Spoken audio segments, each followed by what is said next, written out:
It seemed that things are buzzing again. We had a great ITB, we had a great Fitur, and now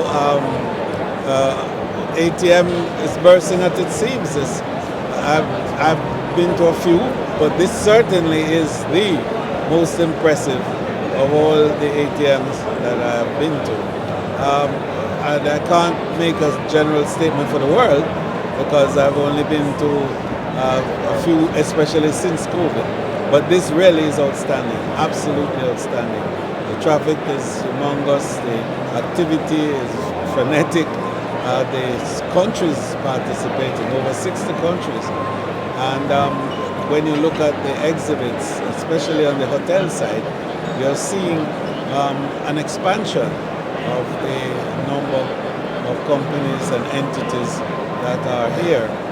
And this is a good sign because we all said that the immediate post-COVID recovery would be, bustling, frenetic, strong, and perhaps too strong for the supply side. And I think that's a big discussion that we now need to have. How do we step up on the supply side to respond to this growing and expanded demand that tourism is offering?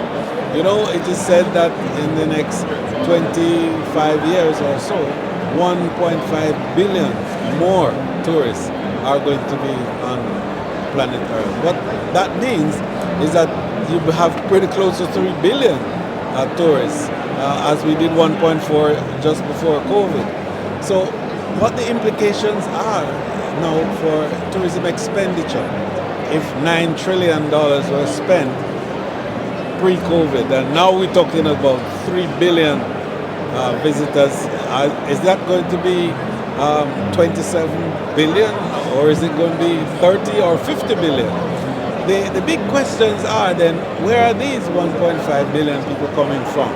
What are the new markets that are going to emerge, and what are the demographics, and what are the psychographic profiles of those markets? And then, where are they going?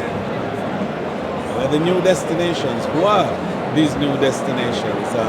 Are they going to be going back to the old cities that they had before to create the issues of over-tourism and issues of capacity and carrying capacity and so on? Or are we going to find investments now into new islands being created? There's a discussion on islands tourism and the future of island tourism. Are we going to see new islands being made in the oceans all across the country, the world? Or are we going to see a repositioning of some of the existing destinations? So these are important thought leadership discussions that have to emerge, I think, over the next few days. But then there's a bigger issue around aviation capacity. And we now have situations where, we have inadequacy of supplies for new equipment. And that's causing issues and implications for price, implications for new routes to be established, and issues of connectivity. So I think tourism has some challenges that we have to look at.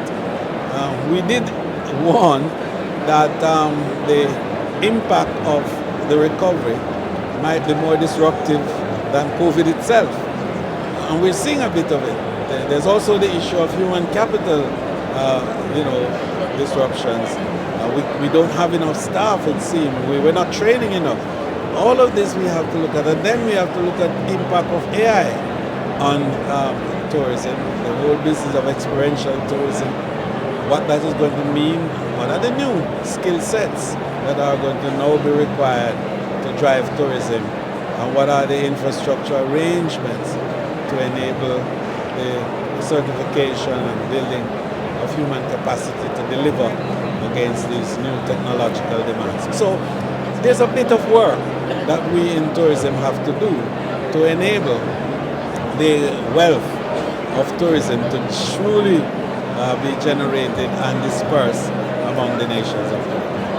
And of course we have sustainability minister as well as another kind of factor in all of your points. Absolutely. And then the resilience building How do we now create that capacity, recognizing that climate change is with us and it's happening, and even if we try to mitigate and adapt somewhat, we still will have change happening. Now, what will happen to some of these destinations that are highly vulnerable to these weather events that will emerge and the rising sea levels as a result of the warming of the earth?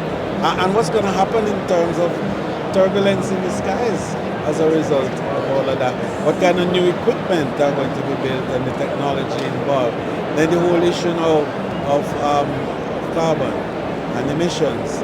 And are we going to find renewables that are going to give cleaner energy to enable a more pristine arrangements in our environment? So these are big issues. And I think that tourism has to grapple with them as the world grapples in the broader way. And finally, I think we have to look at how do we enable, through resilience building, small countries in particular, because these are the new destinations too, and existing destinations that can have innovation. How do we enable them? How do we create now a resilience fund, for example? And I've been talking about that could assist some of these small countries that are highly vulnerable, of no making some time of their own, because they are sometimes the least users of carbon to create a narrow and small footprints, but they are the big losers in this whole debate. So how do we get them to be able to respond, to bounce back when these disasters hit them, to don't bounce back quickly and then to thrive afterwards? So I think the call now for a resilience fund is not just apropos, but it is impatient of time. It is an effort that I think tourism can respond to. We can provide support. We can take individual responsibility for our own carbon footprints and to provide funding at the point of consumption. Leave a tip behind after every item of consumption, and the destinations will benefit from a fund that will enable mitigation, adaptation, training and building of human capacity, and in the end, a sustainable environment. Jamaica has responded well to this recovery. Indeed, we can say that we have recovered better and stronger. This year, in fact, last year, we annexed the 4 million mark in terms of visitor arrivals and earned $4.38 billion US dollars. Our employment is back, a full 175,000 workers back, and now there's a demand because we need 15,000 new workers, because we're bringing in 1,000 new rooms this year and 20,000 new rooms over the next 5 to 10 years. The projections, if you recall, that we made of having 5 million visitors, earning $5 billion over 5 years, starting 2020, even with COVID, we are now at a point where last year we did 4.2 and 4.3. And the projections for this year so far, first 4 months, we have 1.7 million visitors already. Very much on track for now making 5 by 5 by 4 instead of 5 by 5 by 5. That means $5 billion, 5 million visitors in 4 years. And that's exciting for us. So we now have to review our KPIs, and our new benchmark for growth is no longer 2019, but 2022. Fantastic. Thank you, Minister. Bless you.